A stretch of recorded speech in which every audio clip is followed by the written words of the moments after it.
নমস্কার। ওম শান্তি অনলাইন রাজ্য কোর্সে আপনাদের সবাইকে স্বাগত জানাই। আজ ষষ্ঠ দিন। আজকে আমরা শুনব কল্পতরু সম্পর্কে আর গীতা জ্ঞান সম্পর্কে। প্রথমে আসছি কল্পতরু। কল্পতরু মিন্স কল্পে বৃক্ষ। চারটে যুগ মিলিয়ে একটা কল্প বলা হয়। চারটে যুগের তরু কল্পতরু।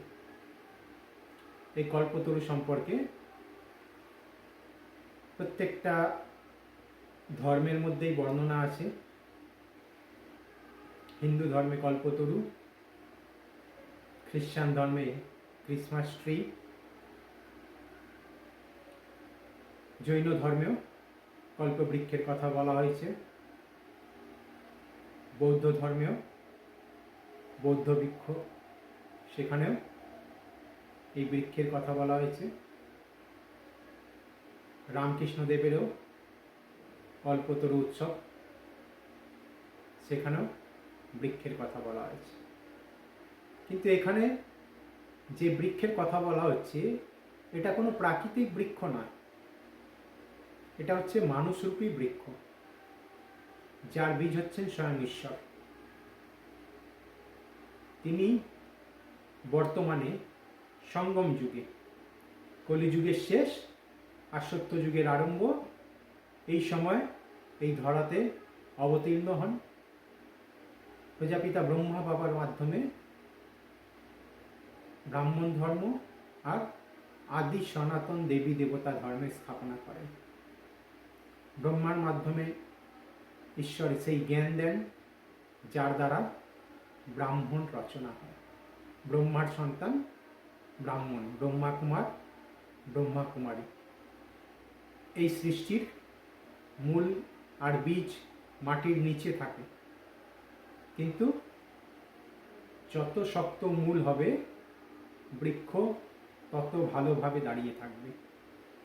তো ঈশ্বর বর্তমানে এই মূলকে শক্ত করেন, এই মূলের স্থাপনা করেন।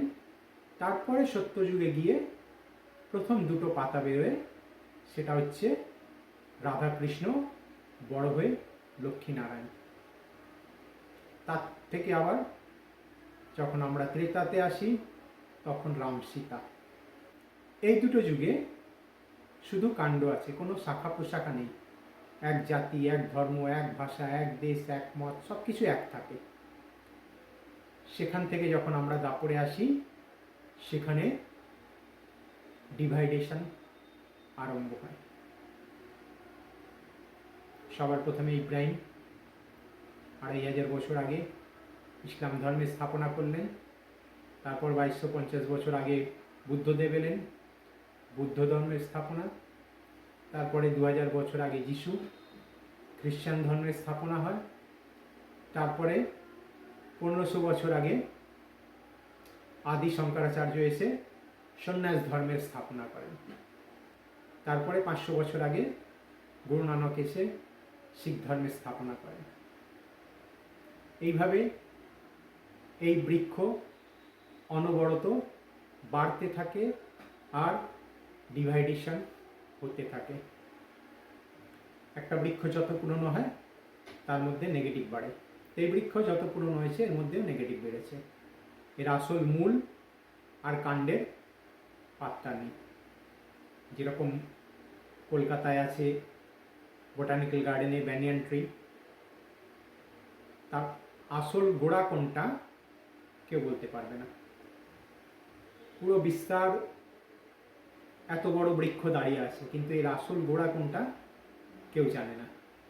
ঠিক সেরকম এই কল্পতরুও এত বড় বৃক্ষ তৈরি হয়েছে, কিন্তু এর আসল গোড়া কোনটা কেউ জানে না। এই জন্য এত নেগেটিভিটি বেড়ে গেছে। এই জন্য প্রতি বছর দশমীর দিন রাবণের পুতুল বাড়ানো হয় এবং পোড়ানো হয়। তারপর প্রতি বছর তার সাইজ একটু করে বাড়ানো হয়। কেন? গত বছর তো পুড়িয়ে দিলাম, আবার বেড়ে গেল কি করে? তো রাবণ কিসের প্রতীক? অধর্মের প্রতীক, নেগেটিভিটির প্রতীক। তো নেগেটিভ আমাদের পার্সোনালও বাড়ছে, দুনিয়ারও বাড়ছে। তাই জন্য প্রতি বছর একটু করে সাইজ বাড়ানো হয় আর পোড়ানো হয়। রাবণের 10টা মাথা দেখানো হয়। 10টা মাথা কি কারোর হয়? দুটো থাকলেই বাঁচা অসম্ভব, 10টা কি করে থাকবে? তো 10টা মাথা কিসের প্রতীক? 5 বিকার নারীর মধ্যে, 5 বিকার পুরুষের মধ্যে। উভয়ের মধ্যেই 5টা বিকার আছে। কাম, ক্রোধ, লোভ, মোহ, অহংকার নারীর মধ্যেও আছে, পুরুষের মধ্যেও আছে। ওই জন্য 5টা 5টা 10টা মাথা দেখানো হয়। একটা করে গলা কাটছে, আবার আর একটা করে এসে বসে যাচ্ছে। লাস্টে বিভীষণ কি বলল? কোথায় মারতে হবে? তার নাভিতে মারতে হবে। মিন্স যেখান থেকে তার জন্ম, সেই জন্মস্থানটাকেই শেষ করে দাও, তাহলে তার জন্ম হবে না। ঠিক সেরকম আমরাও রোজ চেষ্টা করি আজ থেকে রাগ করবো না, আজ থেকে লোভ করবো না, কিন্তু রোজ আবার চলে আসে। এর জন্মস্থান কি? এই দেহবোধ, বডি কনসাস। যখনই আমরা বডি কনসাসে আসি, তখনই কাম, ক্রোধ, লোভ, মোহ, অহংকার কাজ করে। সোল কনসাস এগুলো কাজ করতে পারে না। তো আমাদের অ্যাটেনশন রাখতে হবে অলওয়েজ সোল কনসাসের উপরে। এই আলাদা আলাদা 7টা চক্র জাগরণ করার দরকার নেই। একটার উপরে কাজ করব, বাকি 6টা অটোমেটিক জেগে যাবে। খালি একটার উপরে পরিশ্রম করব, সোল কনসাসের উপরে। রাবণকে সব থেকে শক্তিশালী দেখানো হয়, পাওয়ারফুল। 3 লোকে তার রাজত্ব ছিল, এত তার পাওয়ার। তার মতো জ্ঞানী কেউ ছিল না, সব থেকে বড় পণ্ডিত। তার মতো ভক্ত কেউ ছিল না, শিবের সব থেকে বড় ভক্ত। তার মতো পয়সা কারোর কাছে ছিল না, পুরো সোনার লঙ্কা। তাও রাবণ ধ্বংস হয়ে গেল। কারণ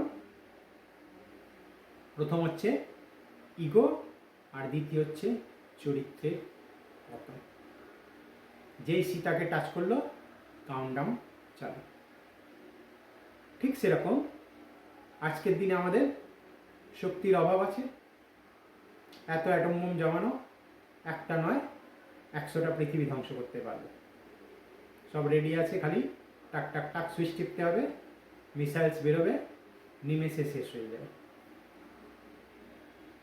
জ্ঞানের অভাব আছে, সব জানি, জানি না তা নয়, অ্যাপ্লাই করি না।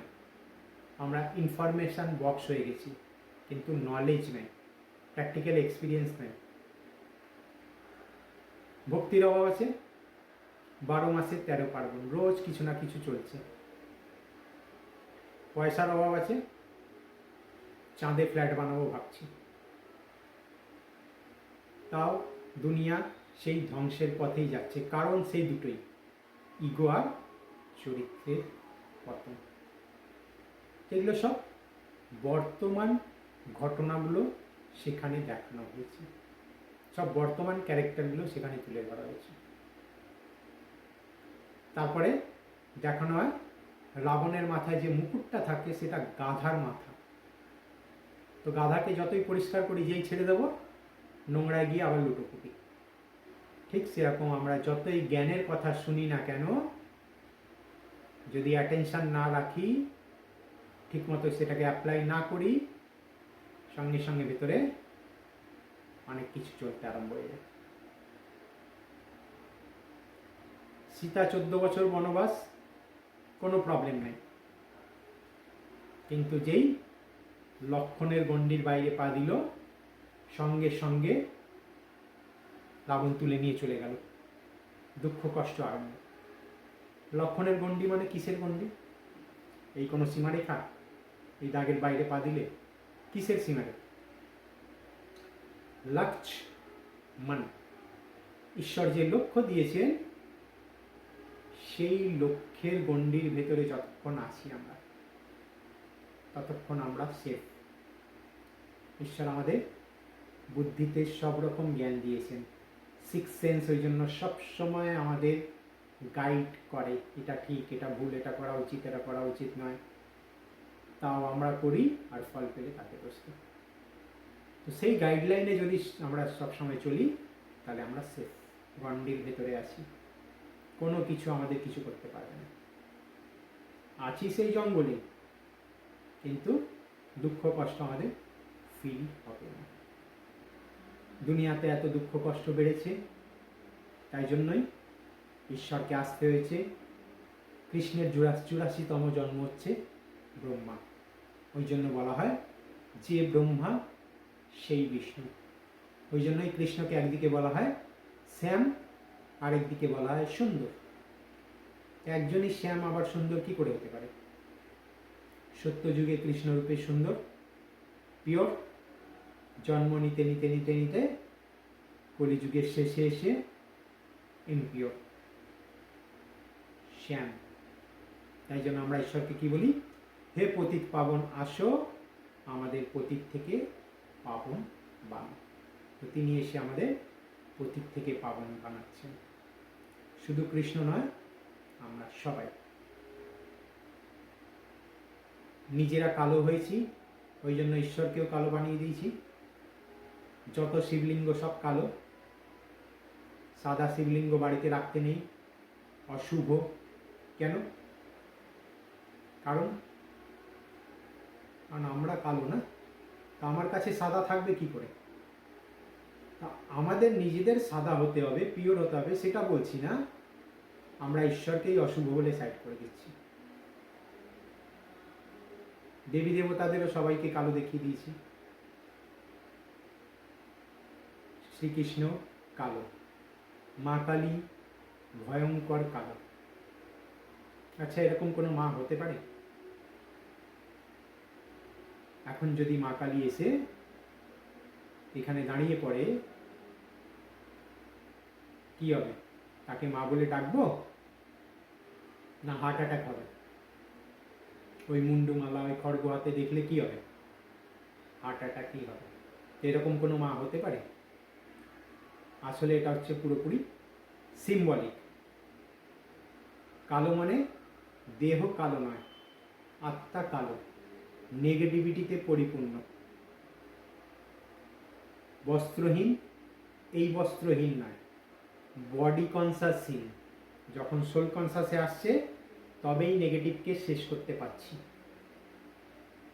আর জীব কখন বেরোলো? যখন শিবের ওপরে পা, মিন্স ঈশ্বরকে অমান্য করা। ঈশ্বরের কথা যদি না শুনি, তার মানে তার অমান্য করা না?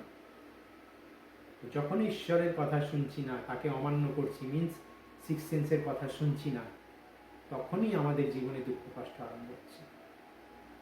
এগুলো সব সিম্বলিক দেখানো হচ্ছে। তাই বৃক্ষে নিচে বসে আমরা চাইছি না, চাইলে কিছু হয় না। ঈশ্বর কৃপা করেন। কৃপা করেন মানে দয়া, করুণা। কৃপা, করো পাও, যেরকম কর্ম সেরকম ফল। ঈশ্বর আমাদের কর্মের জ্ঞান দেন, এবার যেরকম করব সেরকম ফল পাবো। ঈশ্বর কর্মে ইন্টারফেয়ার করেন না। মা বাবা কি করে? সন্তানকে গাইডলাইন দেয়, এবার যেরকম করবে সেরকম তার জীবন হবে। ঠিক সেরকম ঈশ্বরও আমাদের গাইডলাইন দেন, এবার যেরকম করব, যেরকম চলবো, আমাদের জীবনও সেরকম হবে। এইভাবে এই কল্পবৃক্ষ বা এই 4টে যুগ চলতে থাকে। এবার আসছি Shrimad Bhagavad Gita. What is the essence of Gita? গীতার সার কি? Gita is a reflection of the self, life and connection with the supreme being. গীতাতে প্রকৃতি, পুরুষ আর পরম পুরুষ ঈশ্বর, তার কথাই বলা হয়েছে, তার সঙ্গে আমাদের সম্পর্কের কথাই বলা হয়েছে। আমরা বলি গীতা আমাদের ধর্মশাস্ত্র, সত্যি কি তাই? গীতাতে কোথাও কোনো ধর্মের কথা বলা হয়েছে? কোনো দেবী দেবতার কথা সেখানে উল্লেখ আছে? গীতা হচ্ছে আমাদের জীবন দর্শন, সেখানে কোনো ধর্মের উল্লেখ নাই। ওই জন্য এপিজে আব্দুল কালাম মুসলমান হয়েও রোজ গীতা পড়তেন। যখনই কোনো সমস্যা হয়েছে গীতা পড়ে তার থেকে তিনি তার সমাধান নিয়েছেন। কারণ গীতা কোনো ধর্ম পুস্তক নয়, গীতা হচ্ছে আমাদের জীবন দর্শন। নিশ্চিন্তে চিন্তামুক্ত কর্মযোগী জীবনযাপনের সহজ সরল উপায় গীতার থেকে পাই আমরা। গীতা হচ্ছে মডার্ন সায়েন্সের জননী। আজকে যত সায়েন্টিফিক ডেভেলপমেন্ট হচ্ছে ম্যাক্সিমাম সব বেদ থেকে এসছে, আর গীতা বেদের সার। এমন একটা গ্রন্থ যার দৈনন্দিন জীবনে ব্যবহার আর উপকারিতা তো আছেই, তাছাড়া সামাজিক ও মানবিক সব সমস্যার সমাধানও আছে। গীতাতে যে যোগের কথা বলা হয়েছে, যে যোগের শিক্ষা দেওয়া হচ্ছে, তার দ্বারা আমরা নিজের অবগুণের সাথে যুদ্ধ করে জয়ী হতে পারি।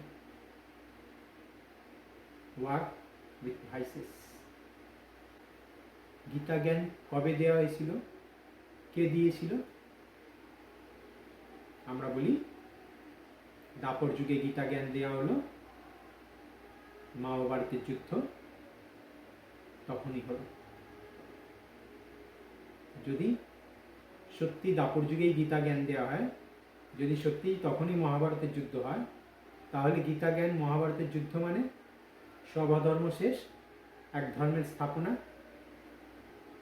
তাহলে তো দাপরের পরে সত্যযুগ আসা উচিত, কিন্তু দাপরের পরে এসছে কলিযুগ। তাহলে গীতা জ্ঞান দিয়ে লাভ কি হলো? তাহলে ঈশ্বর এসে কি লাভ হলো? ঈশ্বর গীতা জ্ঞান বর্তমানে দিচ্ছেন, কোনো দাপর যুগে নয়। মহাভারতের যুদ্ধ বর্তমানে চলছে, কোনো দাপর যুগে নয়। পঞ্চপাণ্ডব যখন ঈশ্বরকে জিজ্ঞেস করলো যে মহাভারত কাল চলে এসছে, কি করে বোঝা যাবে? তখন পঞ্চপাণ্ডবকে বলা হলো, তোমরা যাও একটু জঙ্গলে ঘুরে এসো এবং কে কি দেখেছো এসে বলবে। পাঁচজনে চলে গেল পাঁচ দিকে। এবার ঘুরে এসে তারা কে কি দেখেছে বলছে। আচ্ছা, এক্ষুনি মহাভারতের যুদ্ধ শেষ হলো, সঙ্গে সঙ্গে কলির শেষ চলে এলো, তার চিহ্ন দেখা যাচ্ছে? সম্ভব? এবার পাঁচজনে যা দেখেছে এসে বলছে। সবার প্রথমে যুধিষ্ঠির বলছে, আমি একটা হাতি দেখলাম, তার দুটো সুর আছে, আর তার পিঠে রাজা বসে আছে। তার মানে হাতি পাওয়ারফুল, আর রাজা বসে মানে তার হাতেই পাওয়ার। তো কলিযুগের শেষে তার হাতেই পাওয়ার থাকবে যারা দুমুখ হবে। দুটো সুর মানে দুমুখ, দুমুখ সাপ আমরা বলি। তো কলিযুগের শেষে তারাই পাওয়ারফুল যারা দুমুখ আছে। আজকে যারা পাওয়ারে বসে আছে তারা সব দুমুখ।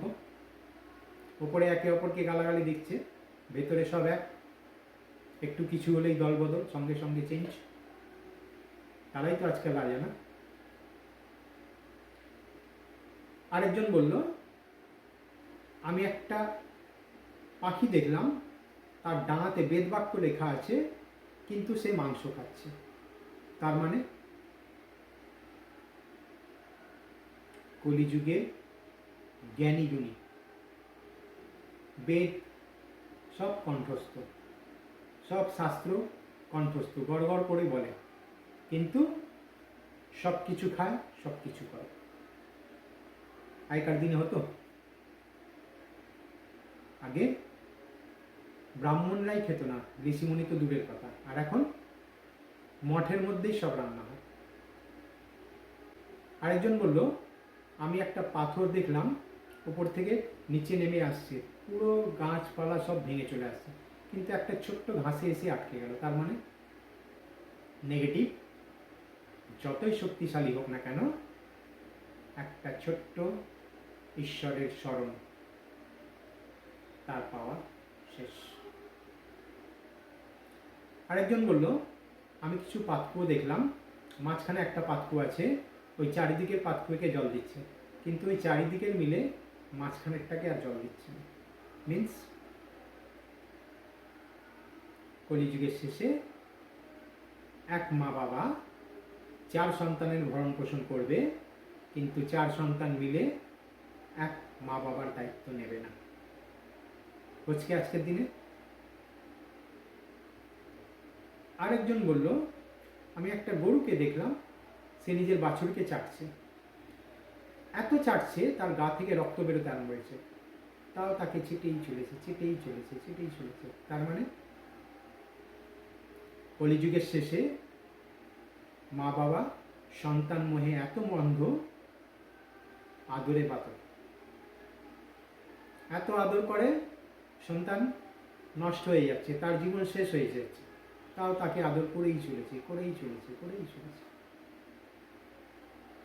আজকে আমরা স্বামী বিবেকানন্দের এত গুণগান করি, এত শ্রদ্ধা করি, ওই পথে যদি আমাদের বাড়ির কেউ চলতে চায়, দেব যেতে? সঙ্গে সঙ্গে ধরে বেঁধে বিয়ে থা দিয়ে কোনো রকমে ধরে রাখ চলে না যায়। কেন? ওই পথ কি খারাপ? যদি খারাপ, তাহলে ওনাদের এত শ্রদ্ধা করছি কেন? আর যদি ভালো, তাহলে নিজের সন্তানকে যেতে দিচ্ছি না কেন? মোহ, অ্যাটাচমেন্ট। ও যদি চলে যায়, আমাকে কে সামলাবে? তো সব বর্তমানের ঘটনাগুলোই সেখানে দেখিয়েছে। তো কোনো দাপর যুগে নয়, ঈশ্বর বর্তমানে গীতা জ্ঞান দিচ্ছে। কে দিয়েছিল? আমরা বলি শ্রীকৃষ্ণ। গীতাতে কোথাও শ্রীকৃষ্ণের নাম লেখা আছে? ভগবানও বাচ, ভগবান বলছে। শ্রীকৃষ্ণ ভগবান বলছে কোথাও লেখা নেই। আজকাল অবশ্য কিছু গীতাতে ম্যানিপুলেট করে ঢুকিয়ে দেওয়া হয়েছে। আসল গীতাতে ভগবানও বাচ, অর্জুন বাচ, সঞ্জয় বাচ, ধৃতরাষ্ট্র বাচ, 4টে নাম উল্লেখ আছে, আর কোনো নাম পাওয়া যায় না। যদি শ্রীকৃষ্ণই গীতা জ্ঞান দিতেন, তিনি যদি ঈশ্বর হতেন, তাহলে গীতাতেই বলা হচ্ছে আমার জন্ম নাই, আমার মৃত্যু নাই, আমি কোনো কর্ম করি না, কর্মফল ভোগ করি না। কিন্তু শ্রীকৃষ্ণের জন্মের এত লীলা, 7 জনকে মেরে ফেললো, অষ্টম গর্ভের সন্তান, যেই জন্ম নিল কারাগারে গেট খুলে গেল, অটোমেটিক বেরিয়ে চলে গেল। তাহলে তার জন্ম মৃত্যু নাই না, তার জন্মের এত লীলা। যখন অর্জুন জিজ্ঞেস করছে তোমার আসল রূপ কি, তো দেখাচ্ছে জ্যোতির্ময়, হাজার সূর্যের থেকেও তেজময়। তার রূপ তাহলে কৃষ্ণ না জ্যোতির্ময়? যখন মহাভারতের যুদ্ধ শেষ হলো, শ্রীকৃষ্ণ গান্ধারীর কাছে এলেন। গান্ধারী তাকে অভিশাপ দিলেন, তোমার জন্য আমার শতপুত্র মারা গেছে, তোমাদের বংশ শেষ হয়ে যাবে। পুরো যদু বংশ মারামারি কাটাকাটি করে মরে গেল। সেই দুঃখে শ্রীকৃষ্ণ গিয়ে গাছে বসে আছে। এক শিকারী দূর থেকে দেখে বুঝলো একটা শিকার বসে আছে, তীর চালালো, সেই তীরে শ্রীকৃষ্ণের মৃত্যু হলো। তার জন্ম হলো, তার মৃত্যু হলো, তিনি কর্ম করলেন, কর্মফল ভোগ করলেন। তাহলে তিনি কি করে ঈশ্বর হতে পারেন? তাহলে তিনি কি করে গীতা জ্ঞান দিতে পারেন? তো গীতা জ্ঞান বর্তমানে ঈশ্বর দিচ্ছেন। তারপরে মহাভারতের যুদ্ধ, কলিযুগ শেষ, সত্যযুগ স্টার্ট, তখন শ্রীকৃষ্ণের জন্ম। আমরা ঈশ্বরকে চোখে দেখতে পাচ্ছি না, সবার প্রথমে শ্রীকৃষ্ণকে চোখে দেখি, তা আমরা মনে করিনি তিনি গীতা জ্ঞান দিয়েছেন তার দ্বারা। আসলে শিব বাবা বর্তমানে গীতা জ্ঞান দিচ্ছেন, তারপরে শ্রীকৃষ্ণের জন্ম। যে কোনো শিক্ষামূলক কথা, নীতিবাচক কথা কখন বলা হয়? যখন তার দরকার, মিন্স যখন শিক্ষার অভাব হয়, তখনই সেই শিক্ষা দেওয়া হয়। তো সত্য ত্রেতা, সেখানে তো সম্পূর্ণ শিক্ষা, শিক্ষিত, তখন কোনো বিকর্ম সেখানে নেই। তাহলে সেখানে গীতা জ্ঞানের কি দরকার? সব থেকে বেশি তো এখন কলিযুগের শেষেই আছে, আমরা সম্পূর্ণ অধমে নেমে গেছি, সম্পূর্ণ ভুল পথে চলছি। এখন তো সেই শিক্ষার দরকার আছে। ঈশ্বর বর্তমানে গীতা জ্ঞান দিচ্ছেন, কোনো দাপর যুগে দেওয়া হয়নি।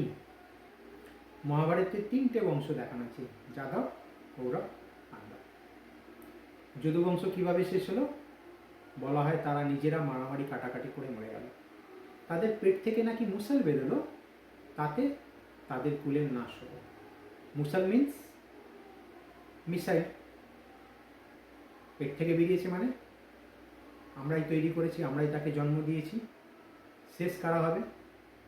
আমরাই হব। কৌরব কারা?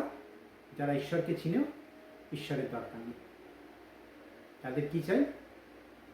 শক্তি, পয়সা। তাই তো দেখিয়েছে না, দুর্যোধন কি নিয়েছিল? একদিকে অর্জুন, একদিকে দুর্যোধন, একদিকে শ্রীকৃষ্ণ আর একদিকে বাকি সব। অর্জুন শ্রীকৃষ্ণকে নিল, দুর্যোধন বাকি সব কিছু নিল। তারাই কৌরব, যারা নিজের শক্তি, নিজের পয়সায় মত্ত, ঈশ্বরকে চিনেও ঈশ্বরের দরকার নেই, জেনেও সেই পথে চলবে না, তারাই কৌরব। ধৃতরাষ্ট্র যে অন্ধ, চোখে দেখতে পায় না, কিন্তু সে রাজা, সিট ছাড়বে না, সবসময় সিংহাসন ধরে বসে আছে। তার মধ্যে কোয়ালিটি নেই, কিন্তু সিংহাসন আমি ছাড়ব না। কলিযুগের শেষে তারাই রাজা যাদের কোয়ালিটি নেই,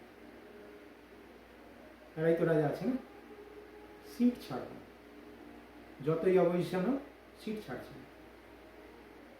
গান্ধারী চোখ থাকতেও চোখে পট্টি বাঁধা, সন্তান মোহে অন্ধ, সন্তান যা করছে সব চোখ বন্ধ করে দেখে যাচ্ছে, কোনো তাদের বাধা নেই। তো ধৃতরাষ্ট্র হচ্ছে আমাদের মনের প্রতীক। মন আমাদের সব সময় অন্ধ, কামনা বাসনা তার পেছনে দৌড়ায়।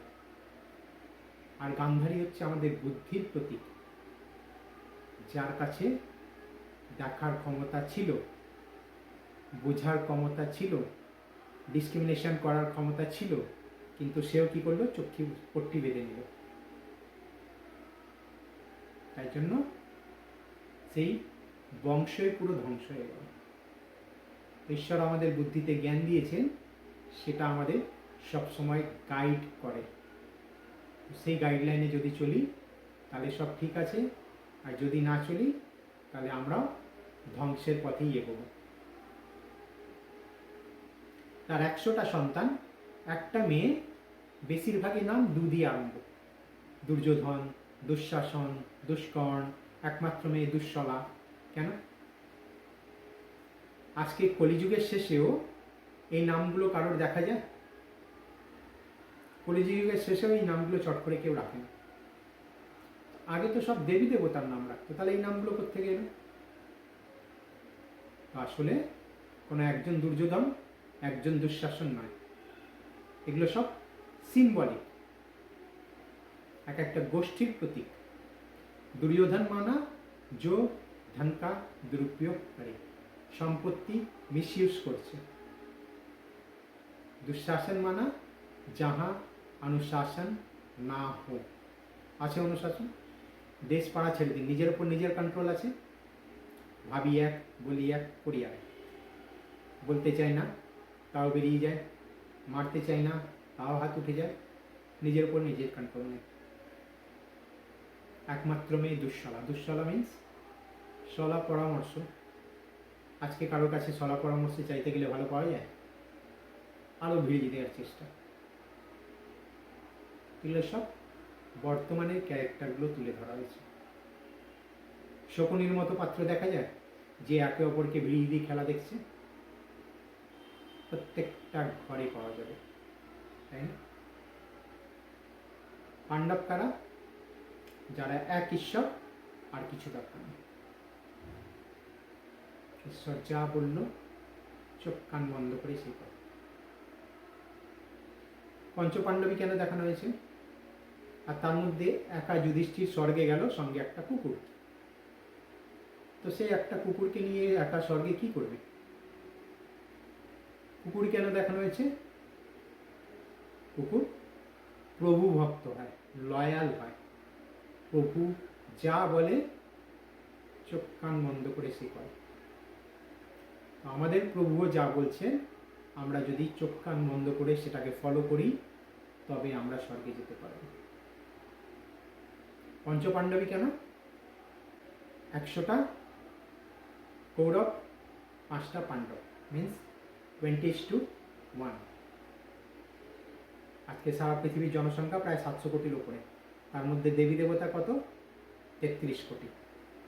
পার্সেন্টেজ করলে ওই 20:1 কাছাকাছি দাঁড়াবে। অ্যাপ্রক্স সারা বিশ্বের মধ্যে 5% মানুষই ঈশ্বরকে চিনবে, তার পথে চলবে, বাকি 95% চলবে না, শুনেও শুনবে না, জেনেও বুঝবে না। কৌরব। 5টা যে পাণ্ডবদের ক্যারেক্টার দেখানো হয়েছে, প্রত্যেকটা আমাদের জন্য। যুধিষ্ঠিরকে যে ধর্মের পথে চলে, যুধিষ্ঠিরকে যে সত্যের পথে চলে, যুদ্ধের মতো পরিস্থিতিতেও যার বুদ্ধি স্থির, সে হচ্ছে যুধিষ্ঠির। অলওয়েজ স্টেবল, কুল, কাম। ভাইরা চিল্লাচিল্লি করছে কিন্তু সে চুপচাপ বসে আছে। একবার ডিস্টার্ব হলো, পাশা খেলা বসতো, একটা ডিসিশন নিল ভুল, দ্রৌপদীকে বসিয়ে দিল, পুরো মহাভারত হয়ে গেল। একবার ডিস্টার্ব, একটা ভুল ডিসিশন, মহাভারত। আমরা সারাদিনে কতবার ডিস্টার্ব হই, কেমন ডিসিশন হয় আমাদের সবাই আমরা জানি, আর আমাদের জীবন মহাভারতেই ভরে গেছে। ভীম, তার মতো পাওয়ারফুল কেউ নেই। বলা হয় 100টা হাতির ক্ষমতা তার মধ্যে ছিল, যা ধরতো গোড়া থেকে উপড়ে ফেলে দিত। তো যার সাথে ঈশ্বর আছে, তার মতো পাওয়ারফুল কে হবে? আমাদের পাড়ার কাউন্সিলর যদি চেনাশোনা থাকে, কাউন্সিলর আমার লোক কোনো অসুবিধা হলে বলবি, কত নিজেকে পাওয়ারফুল মনে হয়। তো যার লোক স্বয়ং ঈশ্বর, তার কত পাওয়ার, এর জন্য যে কোনো নেগেটিভকে গোড়া থেকে উড়ে ফেলে দেয়, কোনো ব্যাপার না তার কাছে। অর্জুন, जो ওঠে সো অর্জুন, যে অর্জন করে সেই অর্জুন। যা দেখলো শুনলো সঙ্গে সঙ্গে অ্যাপ্লাই। একবার রাতের অন্ধকারে ভীমকে দেখছে পায়েস খাচ্ছে, এত অন্ধকার চোখ মুখ কিছু দেখা যাচ্ছে না। তো বলছে এত অন্ধকারে খাচ্ছ কি করে, তোমার হাত নাকে চলে যাচ্ছে না? তো ভীম বলছে না, খেতে খেতে এমন অভ্যেস হয়েছে, আসছে যা মুখেই যায়, অন্য কোথাও যায় না। অর্জুনও সঙ্গে সঙ্গে তীর ছুটতে আরম্ভ করে দেবে। দাদা যদি অন্ধকারে খেতে পারে, আমি তীর ছুটতে পারবো না কেন? যা দেখলো শুনলো অ্যাপ্লাই, তবেই সে নিজের লক্ষ্যকে ভেদ করতে পারবে। আমরাও লক্ষ্য অনেক কিছু রাখি, এই করবো সেই করবো, লক্ষণ আছে তেমন। বলা হয় লক্ষণ দেখে লক্ষ্য বোঝা যায়। আমাদের লক্ষণ দেখে কি আমাদের লক্ষ্য বোঝা যায় আমরা কোন লক্ষ্যে পৌঁছাতে চাই? তাহলে পৌঁছাবো কি করে? তাহলে যেরকম লক্ষ্য সেরকম লক্ষণও হওয়া উচিত। না কুল না কুল, যার কোনো কুল নাই, একুলো নাই ওকুলো নাই, খালি হাতে এসছে খালি হাতে যাব, একা এসছি একা যাব। রাবণের অত বড় বংশ শেষ, কৌরবের অত বড় বংশ শেষ। নাকুলের আরেকটা অর্থ হচ্ছে নেউলে, বেজি। নেউলেরা যখন যায় তখন দেখবেন এক লাইনে সব যায়, আগে মা বাবা, তার পেছনে বাচ্চারা, এক লাইনে সব হাঁটে, মিন্স ফলো ফাদার। ঈশ্বর বলছেন ব্রহ্মাকে ফলো করো। নতুন পথে চলতে অসুবিধে, কিন্তু কারোর পেছন পেছন হাঁটতে, জাস্ট তার গাইডলাইনে চলো। ঈশ্বর বলছেন উনি নিজের জীবন যেভাবে চেঞ্জ করেছেন, সেটাকে যদি আমরা ফলো করি, আমরা ইজিলি চেঞ্জ করতে পারবো, এগিয়ে যেতে পারবো। সহদেব মানে সহযোগিতা, নিজ ঈশ্বরের পথে চলা, অন্যকেও সহযোগ করা। এই 5টা ক্যারেক্টার আমাদের জন্য। অলওয়েজ স্টেবল, কুল, কাম। ঈশ্বর আমার সাথে আছে, ভয় পাওয়ার কিচ্ছু নাই। তিনি যা বলছেন অ্যাপ্লাই, নকল, চেঞ্জ আর সহযোগ। মহাভারতের আসল অর্থ হচ্ছে মহাভারত। মহান একজন যার জ্ঞানের মাধ্যমে অজ্ঞানতার অন্ধকার দূর হয়। ভালো আর খারাপের যুদ্ধ, ধর্ম আর অধর্মের যুদ্ধ, সেটাই খ্রিশ্চানিটিতে বলা হয় হোলি ওয়ার, ইসলামে বলা হয় জিহাদ। তো সব জায়গায় ধর্ম আর অধর্মের, নেগেটিভ আর পজিটিভের যুদ্ধের কথা বলা হয়েছে। এটা আমাদের মনের মধ্যে সব সময় চলছে, 24 আওয়ার্স। ধর্ম আর অধর্মের যুদ্ধ। ঈশ্বর আমাদের 6 সেন্সে সব জ্ঞান দিয়েছেন, ওই জন্য সব সময় সে আমাদের গাইড করে। যখনই কোনো ভুল করি ভেতর থেকে আওয়াজ আসে, এটা করা উচিত নয়, এটা ঠিক না, তাও করি আর ফল পেলে তাকে বসতে। God is not evil to those who are evil. ঈশ্বর কখনো খারাপের সঙ্গে খারাপ হন না, তাহলে তাকে আর কেউ ডাকতো না। যদি ঈশ্বর খারাপের সঙ্গে খারাপ, ভালোর সঙ্গে ভালো করতেন, তাহলে আর তাকে কেউ স্মরণ করত না। ঈশ্বর এগুলো কিছু করেনি না, তিনি আমাদের হাতেই সব দিয়ে দিয়েছেন, যেরকম কর্ম করব সেরকম ফল। হ্যাঁ, ঈশ্বরকে যদি আমরা ভালোবেসে ডাকি তিনি আমাদের সাড়া দেন।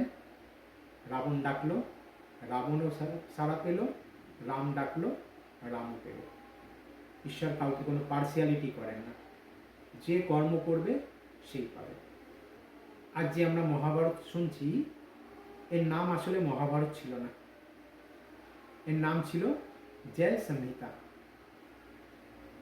যেটা স্বয়ং মহর্ষি বেদব্যাসের দ্বারা বর্ণিত আর শ্রী গণেশের দ্বারা লিখিত। সেখানে 8800টা শ্লোক ছিল। সেখান থেকে তৈরি হয় বিজয়া, সেখান থেকে তৈরি হয় ভারত, সেখানে হয়ে যায় 24,000 শ্লোক, সেখান থেকে তৈরি মহাভারত, 1 লক্ষ শ্লোক। যেখানে 8800টা ছিল, সেখানে 1 লক্ষ শ্লোক। তার মানে কত জল মেশানো হয়েছে। আজ যে আমরা গীতা পড়ছি, এর মধ্যে আসলে 745টা শ্লোক ছিল, কিন্তু বর্তমানে আছে 700টা শ্লোক। 46টা শ্লোক বাদ দেওয়া হয়েছে, প্রত্যেকটা ভগবানও বাচ্চ। তো ঈশ্বর এমন কি কথা বললেন যে আমরা মানুষের বাদ দিয়ে দিলাম? ঈশ্বর এমন কোনো কথা বলতে পারে? আমাদের স্বার্থে যখন যেটা ঘা দিয়েছে আউট করে দিয়েছে। আগেকার দিনে যারা পাওয়ারে ছিল, রাজারা ছিল, তারা কি করতো? যা ইচ্ছে হলো স্বার্থের মধ্যে লিখে দাও, কোনো অপোজিশন হবে না। এইভাবে ম্যানুপুলেট করা হয়েছে। তাই জন্য ঈশ্বরকে আসতে হয়। যদি আসল গীতা জ্ঞান থাকতো, তাহলে তার মধ্যে এত কনফ্লিক্ট, এত কনফিউশন হতো না। তাহলে সেখান থেকেই পড়ে আমরা জীবন পরিবর্তন করে নিতে পারতাম, দুনিয়া পরিবর্তন হয়ে যেত, এত খারাপ হতো না দুনিয়া। সেগুলো সব ম্যানুপুলেট হয়ে গেছে বলেই ঈশ্বরকে আসতে হয়। এসে তিনি আমাদের সঠিক আলোর পথ দেখান সেই জ্ঞানের মাধ্যমে। ওই জন্য বলে জ্ঞান অঞ্জন সদ্গুরু দিয়া অজ্ঞান অন্ধের বিনাশ। ঈশ্বর এসে আমাদের সেই আলোর পথ দেখাচ্ছেন, তবেই আমরা সেই অজ্ঞানতার অন্ধকার থেকে নিজেকে মুক্ত করতে পারছি। গীতার এম হচ্ছে রিয়েলাইজ দ্য সেলফ, নিজেকে জানা। অর্জুনকে প্রথমে তাই তো দিয়েছে না, নিজের পরিচয়, তুমি কে? তুমি তো আত্মা, অজর অমর অবিনাশী, আত্মার তো মৃত্যু হয় না। তো সবার প্রথমে সেলফ রিয়েলাইজেশন, তারপর নিজের শক্তি, নিজের গুণকে জানা, সত্য জ্ঞানকে জানা, জীবনের আসল উদ্দেশ্যকে জানা, যে আমরা কিসের জন্য এই পৃথিবীতে এসেছি, আমাদের আসল উদ্দেশ্য কী, সেটা আমাদের গীতা শেখায়। গীতা জ্ঞানের মাধ্যমে নিজের জীবনকে উন্নত করা, সত্যিকারের অতীত থেকে পাবন হওয়া, এইগুলো সব গীতা আমাদের শেখায় কিভাবে আমরা নিজেকে ইমপিওর থেকে পিওর বানাবো। এটাই হচ্ছে গীতা জ্ঞান। আসলে কোনো দাপর যুগে নয়, বর্তমানে দেওয়া হচ্ছে। আর শ্রীকৃষ্ণ নয়, শিব বাবা বর্তমানে এই গীতা জ্ঞান দিচ্ছেন।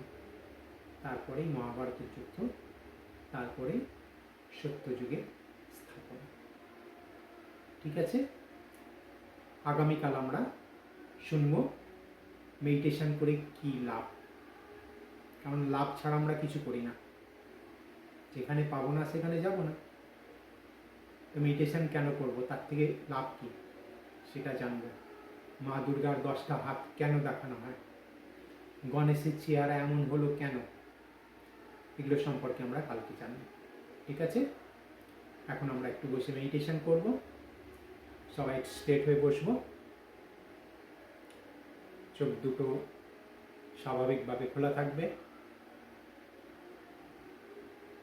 চারিদিক থেকে নিজের মনকে গুটিয়ে নিয়ে পুরো বডি থেকে কনসেন্ট্রেশন আমি নিজের আত্মার উপরে আনবো। পুরো বডি থেকে এনার্জি ঘটাবো আস্তে আস্তে করে। আস্তে আস্তে এই শক্তি পায়ের থেকে উপরে উঠছে।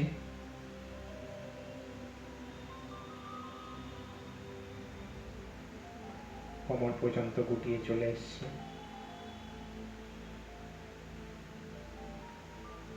আরো আস্তে আস্তে আরো উপরে, গলা পর্যন্ত,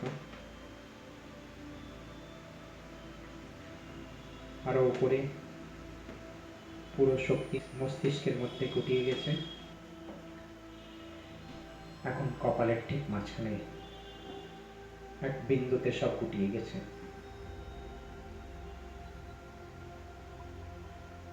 আমি একটা সূক্ষ্ম তারার মতো, যেন কপালে একটা হীরের টিপ।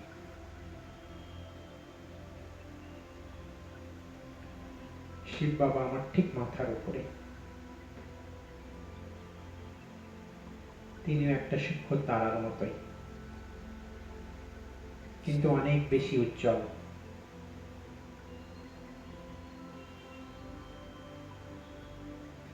শিব বাবার থেকে শক্তির লাল আলো বেরিয়ে আত্মায় পড়ছে। আমি আত্মা এই লাল আলো গ্রহণ করে সম্পূর্ণ শক্তিশালী হয়ে উঠছি।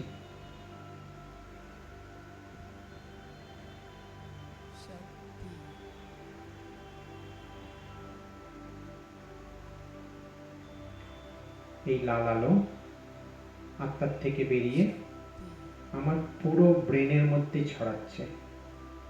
ব্রেনের এক একটা সেলসের মধ্যে এই লাল আলো ছড়িয়ে পড়ছে।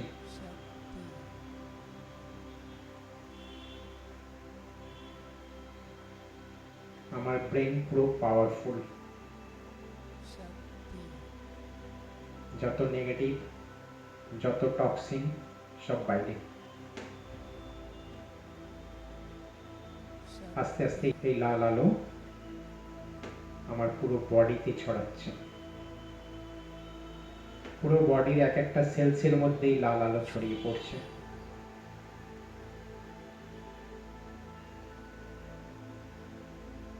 আমি সর্বশক্তিমানের সন্তান, মাস্টার সর্বশক্তিমান। ঈশ্বরের সব শক্তি আমার মধ্যে বিরাজমান করছে।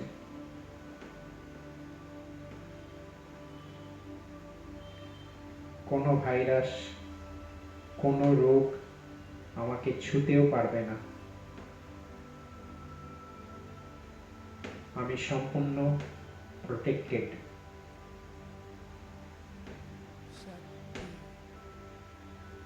কন্টিনিউ বাবার থেকে দিয়ে বেরিয়ে আত্মায় আর আত্মার থেকে পুরো বডিতে।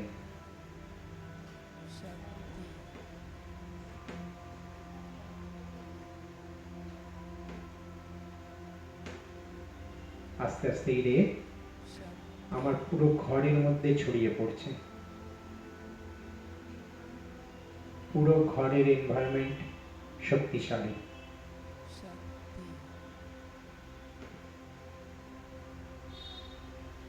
আস্তে আস্তে পুরো বাড়িতে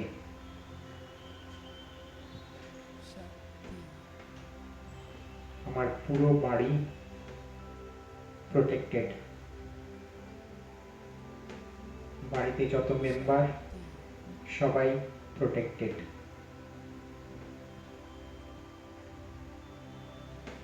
ঈশ্বরের ছত্রছায়ায় আমরা সবাই আছি।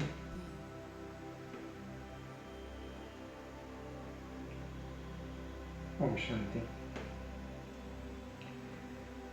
এইভাবে সারাদিনে 10 সেকেন্ড, 20 সেকেন্ড, 1 মিনিট, 2 মিনিট যখনই সময় পাবেন, শিব বাবা মাথার উপরে, তার থেকে শক্তি আমার মধ্যে, শিব বাবা মাথার উপরে, তার থেকে শান্তির সাদা রে আমার মধ্যে, আমি একদম শান্ত, তার থেকে পিওরিটির রে আমার মধ্যে আসছে, আমি একদম পিওর। বারবার প্র্যাকটিস করব। আমাদের চারিদিকে একটা ওরা তৈরি হয়ে যায়, একটা কার্ভ তৈরি হয়ে যায়, তাতে কোনো নেগেটিভ এনার্জি আসতে পারে না।